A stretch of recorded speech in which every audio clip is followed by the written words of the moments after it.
Bezrat Hashem da Vav Todas de Psachim. Estamos da Vav na quarta linha, Bauminei.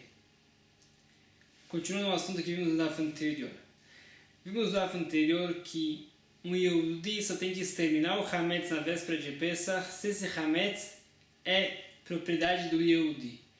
Previmos também uma outra halakha, que se o Yehudi recebeu responsabilidade, achrayut, sobre o Hametz de um Goi, então o Yehudi também tem que exterminar esse Hametz na véspera de Pesach. Uma vez que o Yehudi recebeu responsabilidade, e se esse Hametz se perdeu, o Yehudi vai ter que pagar esse Hametz para o Goi outra vez. É como se esse Hametz fosse propriedade do Yehudi. Sobre isso fala aqui agora uma outra situação de sociedade entre um Yehudi e um Goi. Baumine Merava, os sábios perguntaram para Rava, Behemat Arnona, com relação às leis de Bechor. Sabemos que um animal primogênito, se ele for um animal puro, uma Behemat Teorá, o Yehudi tem a obrigação de dar esse Bechor, esse primogênito para o Kohen.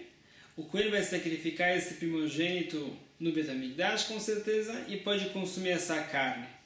O Bechor é um dos presentes que a Torá deu para o Kohen. A halakha é que se um Yehudi e um Goi têm uma sociedade sobre um Bechor, um primogênito, o Yehudi não tem a obrigação de trazer esse animal para o Bet HaMikdash. Com relação a Behemat Arnona, Arnona significa um imposto do rei. O rei antigamente pegava 10% de cada rebanho. Seria considerado que esse rei tem sociedade no rebanho, uma vez que ele vai pegar 10% desse rebanho, é como se tivesse sociedade sobre cada animal, uma vez que ele pode pegar qualquer animal. Tem o Bechor, também o primogênito, talvez o Yehudi não tem que trazer esse primogênito como um korban. Isso fala que Behemat Arnona chayavet bebechorá. Será que o Yehudi tem que sim levar esse korban para o Bet HaMikdash, para o Kohen?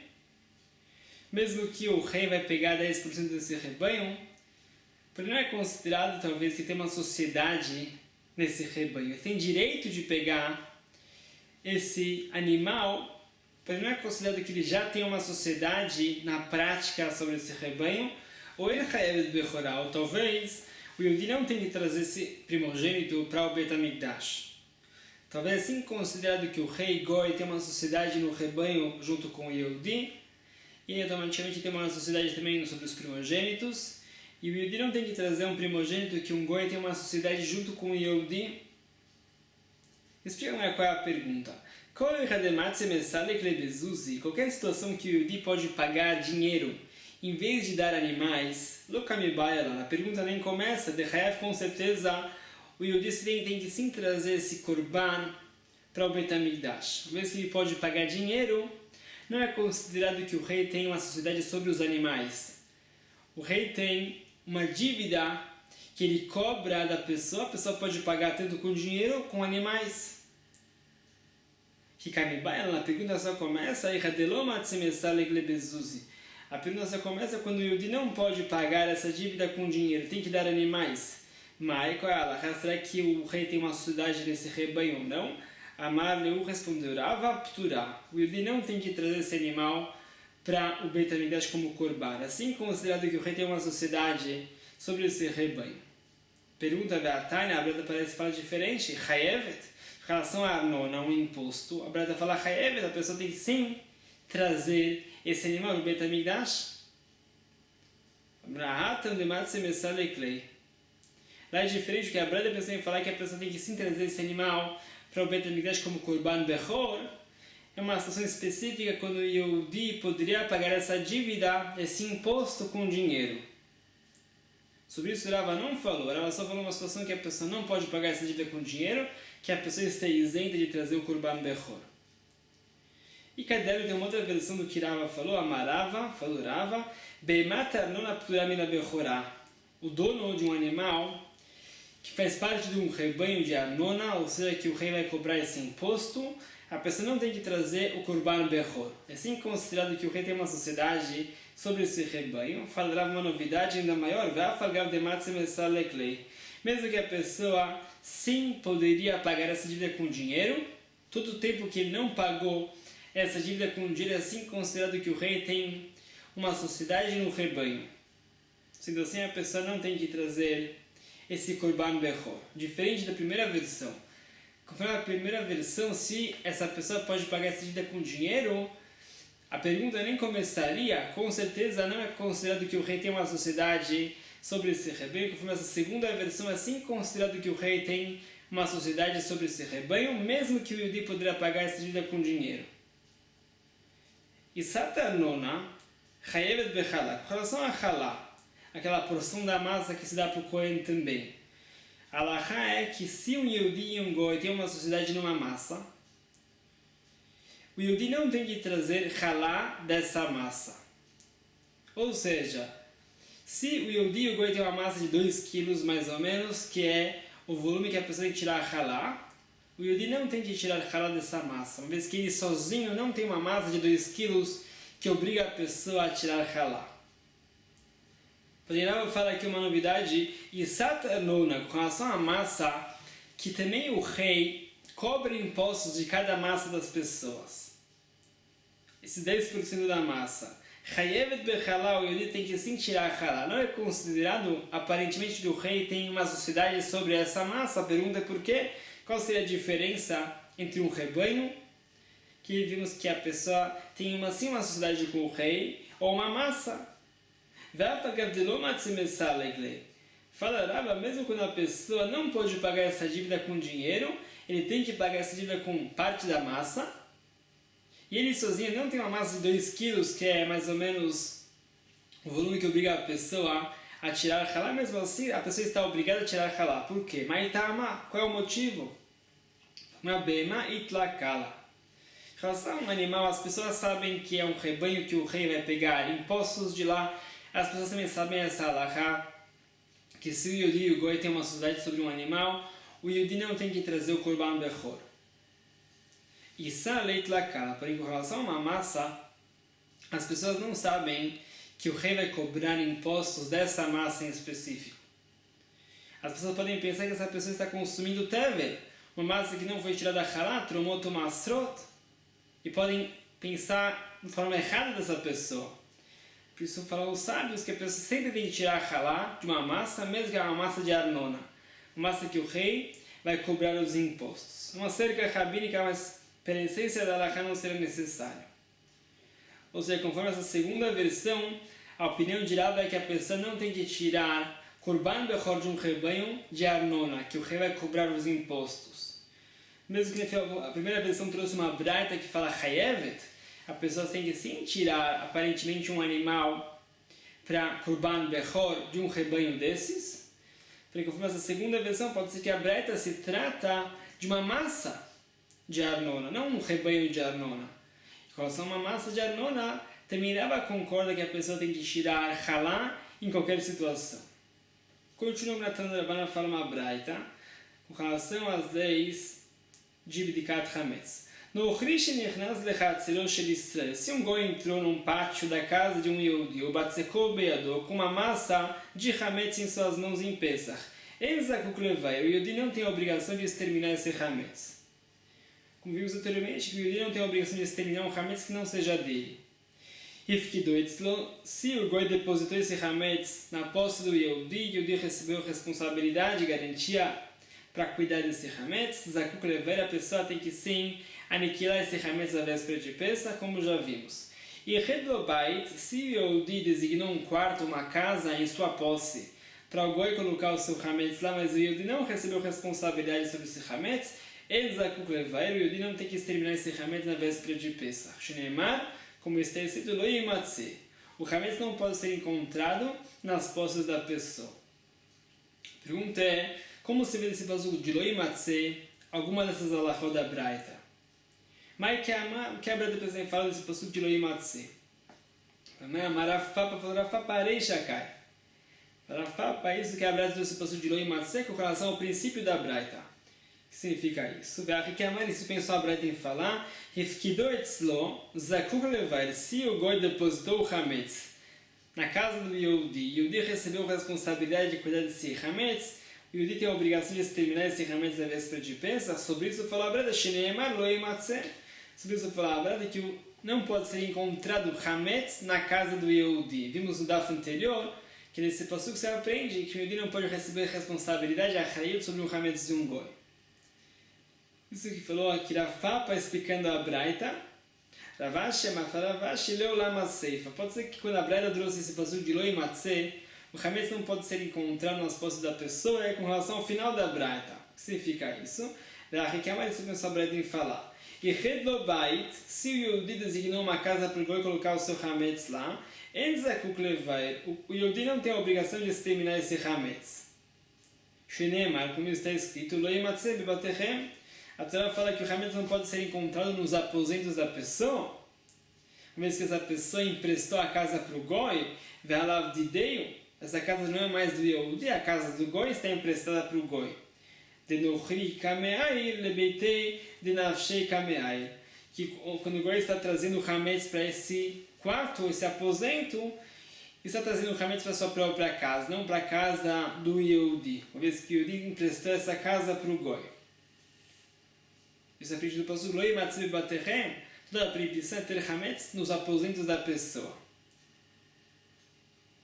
Agora, Lemeina de Schirut Kanya, você quer falar que uma pessoa que alugou uma casa para um inquilino, é considerado que o inquilino é dono dessa casa? Se a pessoa emprestou a casa para um goi, é considerado que o goi é dono dessa casa? Por isso a pessoa não está obrigada a exterminar um Hametz que está numa casa dessas, Beatran. Aparentemente a Mishnah fala diferente, mas a da Avodah Zarah. Mesmo em situações que os sábios permitiram alugar uma casa para um goi, os sábios não permitiram alugar uma casa para o goi morar lá. Por quê? Porque o goi traz para sua própria casa Avodah Zarah lo aleno. A pessoa não pode ter Avodah Zarah em sua própria propriedade. Consequentemente, a pessoa não pode alugar também uma casa para um goi, que com certeza o goi vai trazer Avodah Zarah para lá.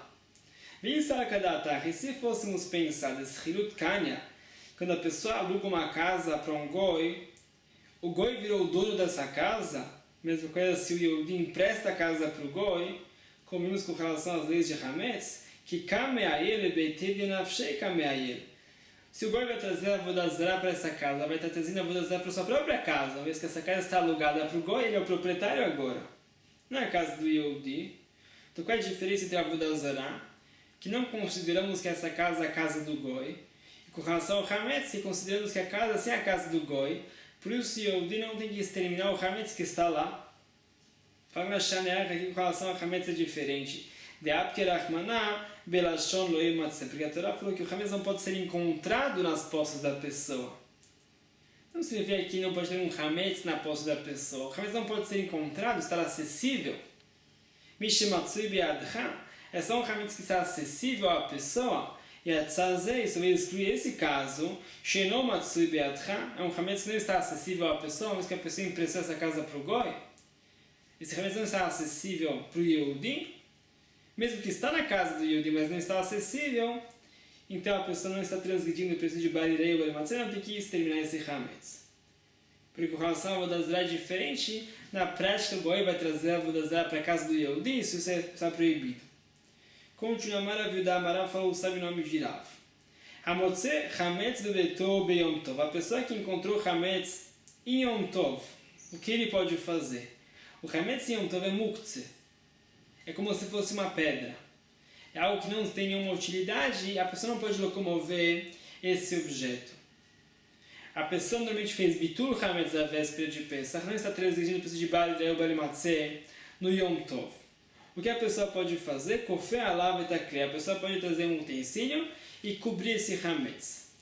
Ele não está trazendo o Barirei ou Barimatzeh, porém temos a obrigação de cobrir esse Hametz para que a pessoa não chegue a consumir esse Hametz por engano. Lo aleno. Continua a Gemara falava sobre essa lacha que vimos anteriormente. Se esse Hametz é um Hametz de Ekdesh. Ekdesh significa um bem do Bet HaMikdash. É proibido ter consumo desse bem do Bet HaMikdash, e a pessoa que consumiu isso está a um Korban Meilah, um sacrifício de Meilah. A proibição da pessoa ter proibido um bem do Bet HaMikdash. Se esse Hametz é um bem do Ekdesh, a pessoa não tem que cobrir com utensílio. Mas então, por quê? Porque as pessoas têm muita aversão a usar algo do Bet HaMikdash, algo de Ekdesh.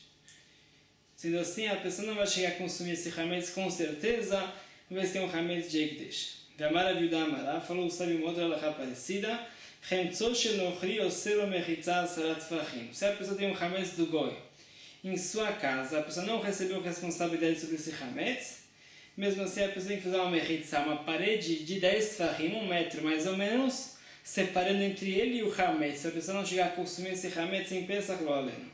Mishum Heket, para ser uma sinalização entre ele e o Hametz. Veim shel Ekdesh, e se esse Hametz de Ekdesh, a pessoa não tem que fazer essa mechitza, Maitama, por que não? Mivdal bediliyin shemine, porque as pessoas já têm uma aversão de ter proveito de Ekdesh, como já vimos. Continua a Gamara Viuda Amara, falou, sabe o nome de Raham Faresh, a pessoa que está viajando de barco antes de Pesach. Vai o Tzebeshaira, a pessoa que está viajando com uma caravana antes de Pesach. Será que a pessoa tem que fazer Abedikat Hametz e Biur Hametz ou não? Kodem Shloshim Yom, se a pessoa está viajando antes de 30 dias de Pesach, Enzakuk Lever, a pessoa não tem que fazer o Biur Hametz, a queima do Hametz. Toch Shloshim Yom, se a pessoa está viajando dentro de 30 dias de Pesach, Zakuk Lever, a pessoa tem que sim fazer a busca do Hametz e a queima do Hametz antes dele viajar. Agora, o que significa esses 30 dias? Amarabai fala, Amar Toch Shloshim Yom Zakuk Lever. Isso que falou o sábio, que se a pessoa está viajando dentro de 30 dias de Pesach, tem que fazer Abdikat Hametz Ubiur Hametz Lo Amran. Isso só foi falado só se a pessoa tem a intenção de voltar em Pesach para sua casa. Aí a pessoa tem que fazer Abdikat Hametz Ubiur Hametz para quando ele chegue em sua casa em Pesach, a casa esteja limpa. Para a pessoa não chegar a consumir Hametz, por exemplo. Aval enda atolachzor, porém se a pessoa não tem intenção de voltar no meio de Pesach para sua casa, enzakuk lever, a pessoa não tem que fazer o biur hametz. Falou Rava, veida atolachzor, afilo mirosh Hashanah. Se a pessoa tem intenção de voltar para sua casa em Pesach, mesmo que ele viajou depois de Rosh Hashanah, e já tem a obrigação de fazer Bdikat Hametz, Biur Hametz, para a pessoa não chegar em sua casa no meio de Pesach e ter Hametz em sua casa, a pessoa não chegar a consumir Hametz, ele amarava, corrigiu Rava. Hade amart kodem shloshim yom enzakuk levay. Isso que falou o sábio, que se a pessoa viajou antes de 30 dias de Pesach, não tem que fazer a queima do Hametz. Lo amran, só foi falado, ela she'enda atolachzor. É só se a pessoa não tem intenção de voltar no meio de Pesach para sua casa. Por isso a pessoa tem sim intenção de voltar no meio de Pesach para sua casa. A fila Rosh Hashanah, mesmo que a pessoa viajou depois de Rosh Hashanah, a pessoa tem a obrigação de fazer a queima do Hametz e a busca do Hametz também. Esse vê essa opinião de Rava em outra situação também. De Amarava que falou Rava, a pessoa que fez sua casa um armazém de produção. Kodem Shloshim Yom Enzakuk Lever. Se a pessoa fez esse armazém antes de 30 dias de Pesach, Enzakuk Lever, a pessoa não tem que fazer a busca do Hametz e a queima do Hametz em sua casa. Toch Shloshim Yom, se a pessoa fez esse armazém dentro de 30 dias, Zakuk Lever, a pessoa tem que fazer a queima do Hametz antes de fazer esse armazém. Ou seja, a pessoa vai tornar a sua casa um armazém. A pessoa tem que limpar o chão de sua casa e queimar esse Hametz embaixo desse armazém. Também agora vou explicar o que significa esses 30 dias antes de Pesach. Vekodem shloshim namelo amran. Mesmo que a pessoa fez um armazém antes de 30 dias de Pesach, só foi dito que a pessoa não tem que limpar a sua casa do Hametz. Ela she'enda torefanoto. Essa pessoa não tem a intenção de esvaziar esse armazém em Pesach. A valda torefanoto, por isso a pessoa tem a intenção de esvaziar esse armazém em Pesach. Temos o receio que vai ter Hametz embaixo dessas produções. A filokodem shloshim, mesmo que a pessoa fez um armazém antes de 30 dias de Pesach, também Zakuk Lever tem que fazer a queima do Hametz. O conceito é que sempre quando a pessoa ele pode chegar a ver Hametz em Pesach, a pessoa tem que tomar as suas precauções, mesmo depois de Rosh Hashanah. Quando a pessoa não tem a intenção de esvaziar esse armazém ou voltar para sua casa no meio de Pesach e a pessoa viajou dentro de 30 dias de Pesach, a pessoa tem que fazer Abdikat Hametz Ubiur Hametz. O conceito é que a pessoa já está obrigada às mitzvot da festa 30 dias antes da festa. As preparações já começam 30 dias antes da festa, você vai falar aqui na continuação. Haneshlushim Yom Mayavitai, qual é esse conceito desses 30 dias antes da festa? Que detalha como fala a Braita, Shualim Bedurshim Belchot HaPesach Kodem HaPesach Shlushim Yom. Temos que começar a perguntar as halachot, estudar as halachot de Pesach 30 dias antes de Pesach.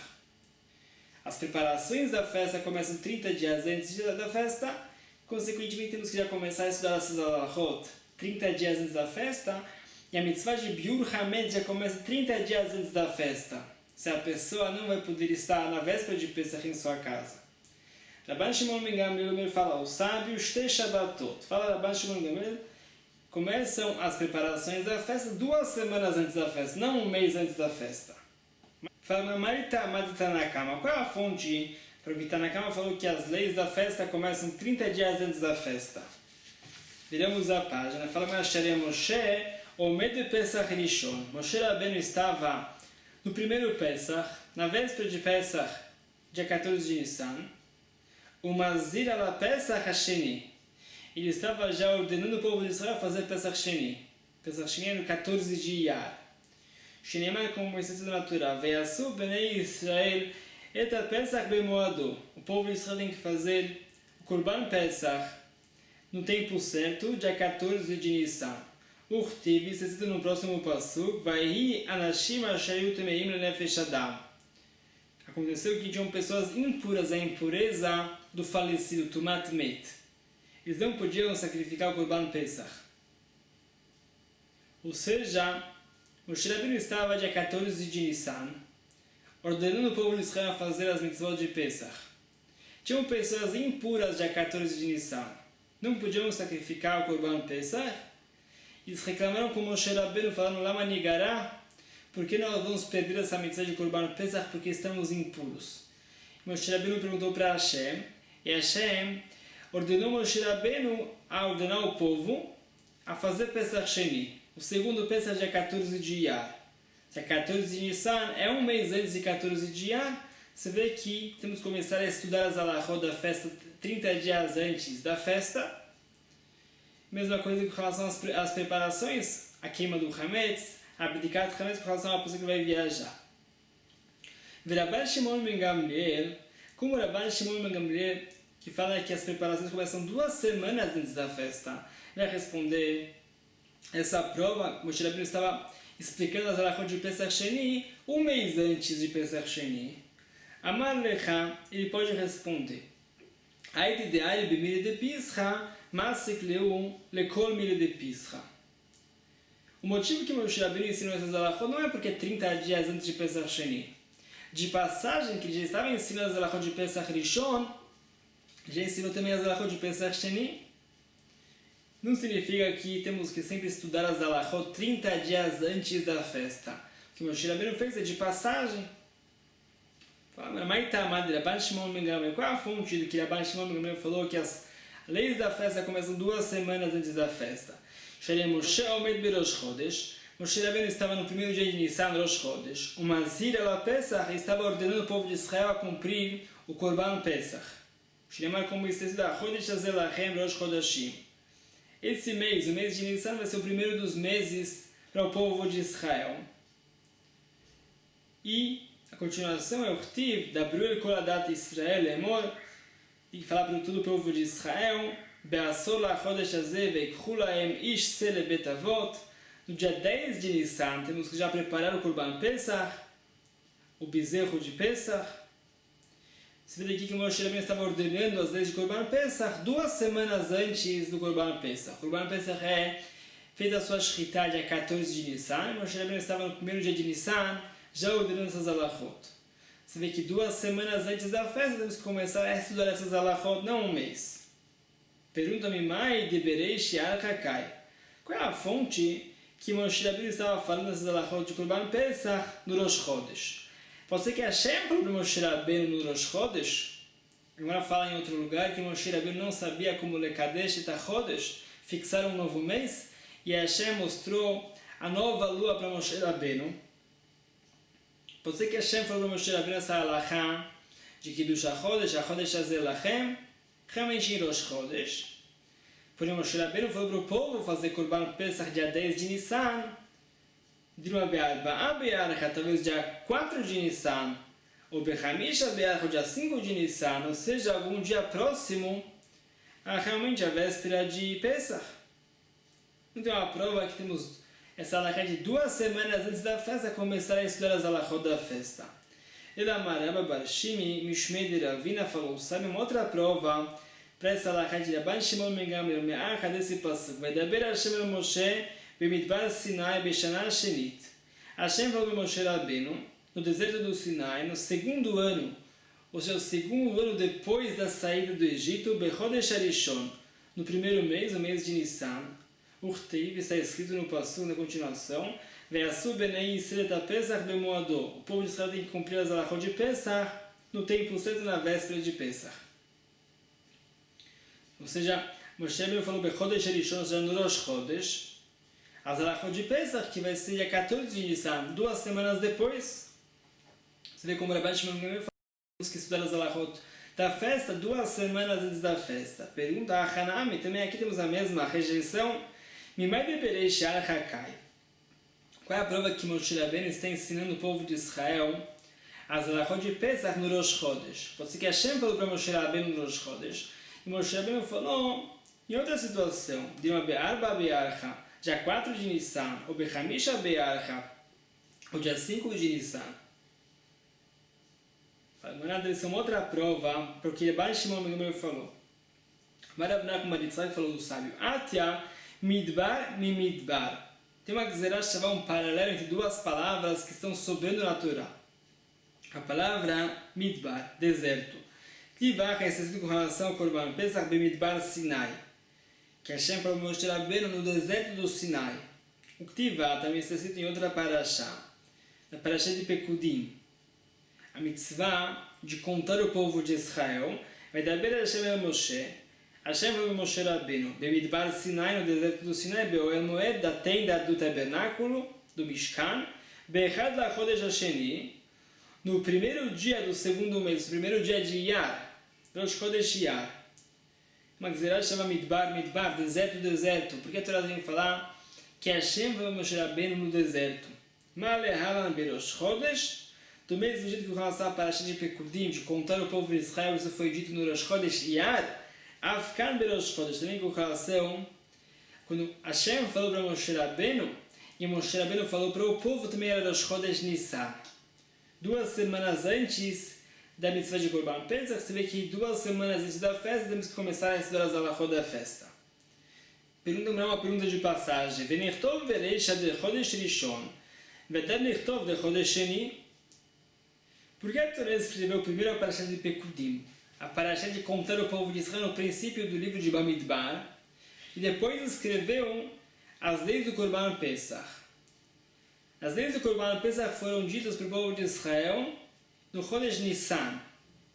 E as leis de Pekudim foram ditas no Chodesh Iyar, no segundo mês. E a Torá escreveu primeiro a parasha de Pekudim, depois a parasha de Korban Pesach. Por quê? Amarav Menasseh bar Tachlifa Mishmedira falou o sábio nome de Rav. Zotomeret, se vê daqui, El Mugdam Meuchar Batorá. Se vê daqui que nem sempre a Torá escreveu de uma forma cronológica o que aconteceu. Às vezes a Torá inverteu a ordem das parashiot. Aqui também a Torá inverteu, escreveu primeiro Pekudim e depois escreveu a parasha de Korban Pesach. Continua com Marafava falou Rafava. Lo Amran, quando isso se aplica que os psukim não estão em ordem cronológica, ela betreinan, então são 2 parashot diferentes. Avabechadina, na mesma parashá, mais de Mukdam, ou mais de Meuchar. A mesma parashá, o que está antecipado aconteceu realmente primeiro, e o que está depois aconteceu mais tarde. Deiló teimaachi, porque se não for assim, temos uma pergunta. Klal o prat. Em Bechlal elamar sheli prat. Klal o prat significa um dos métodos de interpretar psukim. Klal o prat significa quando a Torá escreveu certa halachá. Generalizando essa halachá Parece que essa halakha se aplica em muitas situações. Depois a Torá falou prat, especificou certas situações que essa halakha se aplica. Uma contradição. Uma vez a Torá generalizou, uma vez a Torá especificou. Como se responde isso? Realmente a Torá generalizou, abriu um conjunto. E depois especificou e falou os componentes desse conjunto. Só existe no conjunto somente esses componentes que foram especificados. Porém, se a Torá escrevesse o contrário, prat veklal, primeiro a Torá especificasse, depois a Torá generalizasse, já é contrário, a Torá veio aumentar, uma vez que a Torá escreveu klal, a generalização depois do prat, da especificação. Então pergunta na Dilma, prat veklal, tudo klal o prat, primeiro generalizou, depois especificou, talvez quando Hashem falou para Moshe Rabbeinu, falou primeiro o prat, depois o klal, uma vez que ele mukdam o meu Torá, às vezes a Torá não escreve de forma cronológica. Então como podemos saber se é um klal ou prato ou um prato um klal?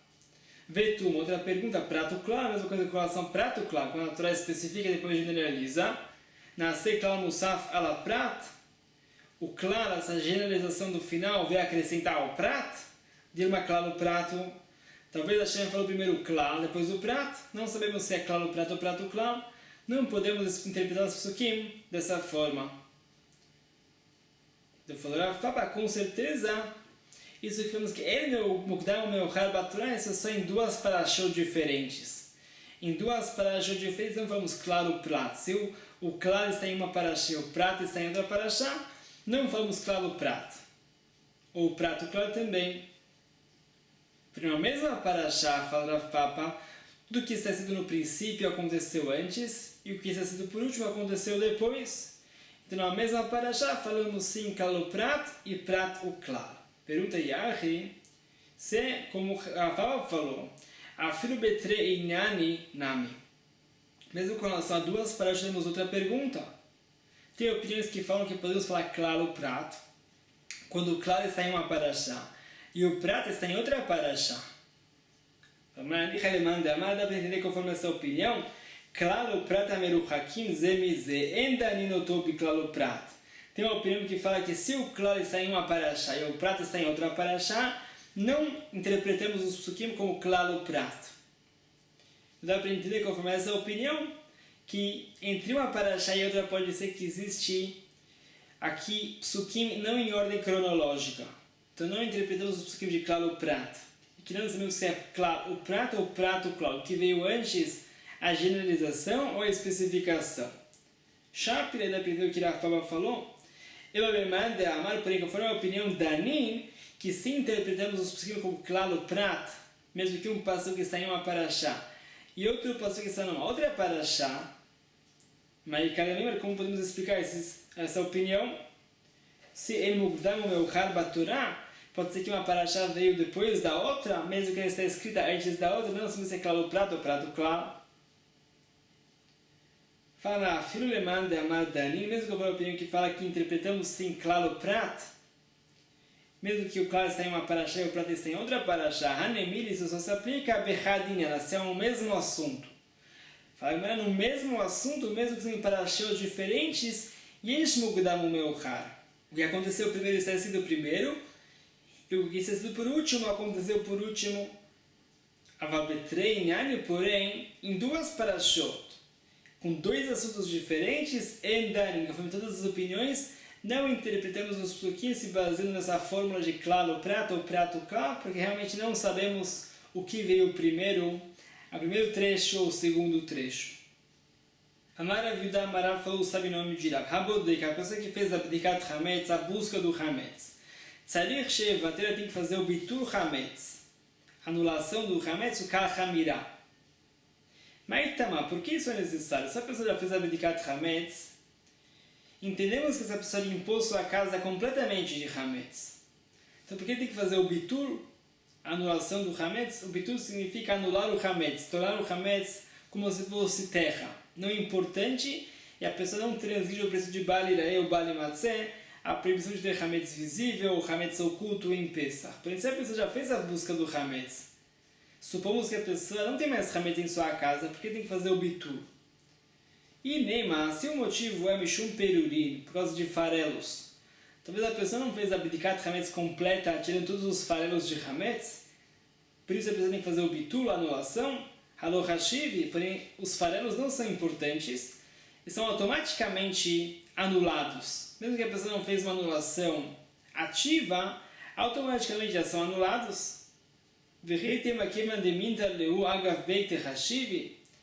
Talvez você quer falar que a vez que essa pessoa fecha a sua casa e tranca a sua casa, guardando o que está dentro, protegendo tudo que está dentro da casa, protegendo também o Hametz, e também o farelo do Hametz que sobrou em sua casa, Hashiv, talvez isso dá uma importância a esse farelo, e a pessoa tem que fazer o Bitul Hametz, anular esse farelo para não estar transgredindo o princípio de Balei ou Balei Matzeh. Não pode ser, a pessoa não fechou sua casa com a intenção de proteger esses farelos. Isso acontece de uma forma indireta, não dá uma importância para esses farelos. Ve'atanya, como a Braita fala, Sofeteni, figos de pouca qualidade que não vão se amadurecer mais. O Meshadmer Sadeu e Pneanavim, a pessoa tranca seu campo, protegendo as uvas que estão em seu campo. Não existe Sofeteni, esse resto de figos. Outra situação, Sofeanavim, ou uvas de pouca qualidade que não vão se amadurecer mais, que sobraram no campo. O Meshamer Sadeu, o Mipnei Mikshaot, o Mipnei Midlaot, a pessoa tranca o seu campo para proteger as suas abobrinhas, as suas abóboras. Será que a pessoa deu uma importância a esse Sofé Tenim, Sofé Anavim ou não? Bisman Shebalabait Makpid Alen, se o proprietário não deixa pessoas pegarem esse Sofé Tenim, esse Sofé Anavim, esse resto dos figos, resto das uvas, ele protege essas espécies, Asurim e Shumgez, outras pessoas não podem pegar essas espécies sem permissão e estão roubando. Vechayavim Bemaser, uma vez que esse proprietário ele valoriza essas frutas, não é efker, não são frutas despropriadas. Alahai, que é uma pessoa que adquire uma fruta de efker despropriada, não tem que tirar maaser, o dízimo. Porém, esse Sofé Anavim, Sofé Terim, que o dono valoriza e protege eles, não são efker. A pessoa que adquiriu isso tem que tirar maaser. Bisman she'en balabait makpid alen, porém, se o proprietário não cuida desse Sofé Anavim, Sofé Terim, mutarim shumgez, qualquer pessoa pode pegar essas frutas sem pedir permissão também. Opturim shumaser, e a pessoa que adquiriu essas frutas para consumir não tem que tirar maaser. Mas que o proprietário não valoriza essas frutas são efker, despropriadas, a pessoa não tem que tirar maaser, está adquirindo do efker. Você vê daqui claramente que se a pessoa fechou o seu campo com a intenção de proteger uvas de boa qualidade e de passagem está protegendo o Sofé Terim, esse resto dos figos, não por isso esses Sofé Terim viraram frutas importantes. Só se a pessoa makpid, a pessoa protege, tem intenção de fechar o seu campo para proteger esses Sofé Terim, então esses Sofé Terim não são efker, pessoas que não estão permitidas de pegar esse Sofé Terim porque é roubo. Por isso a pessoa não pensando em proteger o Sofé Terim, mesmo que indiretamente a pessoa trancando o seu campo para proteger as uvas, está protegendo indiretamente o Sofé Terim, não por isso o Sofé Terim, esse resto dos figos virou algo importante. Também com relação aos perurim, os farelos, é a mesma coisa, a pessoa está trancando sua casa, indiretamente está protegendo os farelos. Mas os farelos não viraram importantes por causa disso, os farelos continuam sendo automaticamente anulados. Então, por que a pessoa tem que fazer a bitul hametz, anulação do hametz depois da abdicá? Amar Rava falou, Rava gzerah shem imtza gluska yafa. Uma cerca rabiga, talvez a pessoa não fez a abdicá perfeita. Talvez vai sobrar um bolo de qualidade, veio da veia, a pessoa vai ter pena de exterminar esse bolo na véspera de Pesach e vai querer manter esse bolo até depois de Pesach. E vai se transmitindo o preço de Bali Rei ou Bali Matzeh. A pessoa tem que fazer o bitul hametz, anular qualquer hametz que está em sua posse, que mesmo que a pessoa assim vai achar um bolo e não vai querer exterminar esse bolo, a pessoa não vai estar transgredindo o preço de Bali Rei ou Bali Matzeh, porque já considerou como se o bolo fosse terra. Por que é necessário fazer o bitul hametz depois da abdicá? Se essa pessoa encontrou um bolo na véspera de Pesach, a pessoa pode fazer o Bitul Hametz naquele momento. Por que tem que fazer o Bitul Hametz depois da abdicada, depois da busca do Hametz, na noite de 14 de Nissan, véspera de Pesach? Talvez a pessoa vai encontrar esse bolo somente depois de estar proibido consumir o Hametz, depois do Hatzot, depois da metade do dia da véspera de Pesach. Ele não pode fazer o Bitul, anulação do Hametz naquele momento. Por quê? Velav Birshute Kaima, uma vez que é proibido consumir esse Hametz pela Torá, esse Hametz não está na posse do Yehudi, e o Yehudi não pode anular um Hametz que não está em sua posse. Somente o dono do Hametz pode considerar como se o Hametz fosse terra. Porém, um estranho ao Hametz não pode considerar o Hametz como se fosse terra. Velomatzevevat, ele não pode anular esse Hametz. É uma prova que uma coisa que a pessoa não pode consumir, a pessoa não é mais proprietário desse objeto, desse alimento, e com relação ao Hametz ele não pode fazer o bitur. Da Mera Bielazar fala da Bielazar, a fonte diz que é uma pessoa que não pode ter proveito de algo, não é considerado que a pessoa possui esse objeto, e com relação ao Hametz, a pessoa não pode consumir o Hametz depois de Hatzot, da metade do dia da véspera de Pesach, a pessoa não pode fazer o bitur também. Duas coisas não estavam essencialmente na posse da pessoa. A Torá considerou como se os objetos fossem sim propriedade privada dessa pessoa. Essas são essas duas coisas. Um buraco que a pessoa cava na rua. Alahá, que a pessoa que prejudicou um outro, ele está obrigado a pagar a indenização. A pessoa que prejudicou o outro através do seu boi também está obrigada a pagar a sua indenização. Para a pessoa que cavou um buraco na rua, esse buraco é hefker, é um buraco despropriado. A pessoa que cavou esse buraco não é dono do buraco, mesmo assim ele é responsável de pagar qualquer dano causado por causa desse buraco. Fala Bielazar, porque a Torá considerou como se a pessoa que cavou o buraco fosse o dono do buraco. Ele é responsável a pagar danos que esse buraco causou. O segundo exemplo é o Hametz, depois do momento que é proibido consumir pela Torá. Pela Torá, a pessoa não pode consumir Hametz depois do meio-dia do dia 14 de Nissan. Esse Hametz não é mais posse da pessoa. Se o Hametz não é mais posse da pessoa, a pessoa não estará transgredindo o preço de Bali Irae ou Bali Matzeh. Vimos anteriormente que Lo Irae Lecha, a pessoa não pode ter Hametz visível ou Hametz oculto que seja a posse da pessoa. Mas uma vez que a pessoa não pode ter proveito do Hametz a partir de Hatzot, automaticamente a pessoa não deveria exigir o preço de Bali Irae ou Bali Matzeh em nenhuma situação. Porque o Hametz não é mais dele, ele não tem mais permissão de usar esse Hametz. Se ele não tem permissão de usar o Hametz não é propriedade dessa pessoa. Mesmo assim, a Torá considerou como se o Hametz fosse sim propriedade da pessoa, para que a pessoa transgrida o preço de Bali Irae ou Bali Matzeh. Por isso, fala que nós sábios decretaram a Alahá de Bitul Hametz,